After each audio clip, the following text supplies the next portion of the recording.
Leon hotel છે એ hotel બની છે।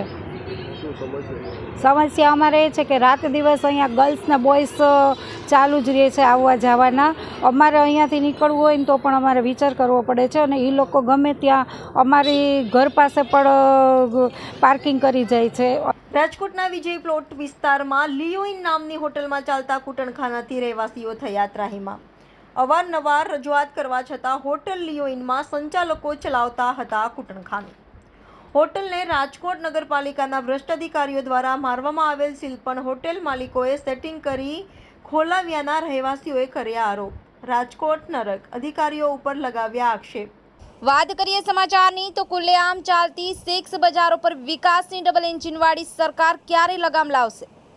રાજકોટ સિવાયના બીજા અન્ય શહેરોની અંદર ચાલતા સ્પા અને હોટલોની અંદર પણ મોટા પ્રમાણમાં કુરક ધંધા ચાલુ હોય ત્યારે સરકારે આ બાબતે કડક કાર્યવાહી હાથ ધરી પગલાં લેવા જોઈએ, જેથી કરી અને બાળકો, યુવાનો, વિદ્યાર્થીઓ, સ્થાનિક રહીશોને પડતી મુશ્કેલીઓ દૂર થાય।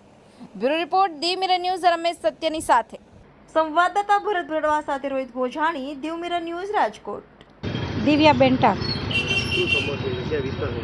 અમે અહીંયા વિજય પ્લોટમાં રહી છીએ અને વિવેક રેસિડેન્સીમાં રહી છીએ। અમારી સામે જ આ હોટલ બની છે, લિયોન હોટલ છે એ હોટલ બની છે।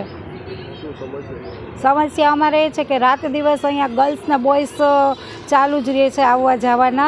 અમારે અહીંયાથી નીકળવું હોય ને તો પણ અમારે વિચાર કરવો પડે છે અને એ લોકો ગમે ત્યાં અમારી ઘર પાસે પણ પાર્કિંગ કરી જાય છે અને પાર્કિંગ કરી અને છતાં અમે ના પાડી છીએ તો એ લેડીઝ જેન્ટ્સ થોડા ઝઘડા પણ કરે છે અમારી હારે કે અમે અહીંયા રાખશું ને એ બધું એ રીતના વર્તન કરે છે, ગેરવર્તન કરે છે।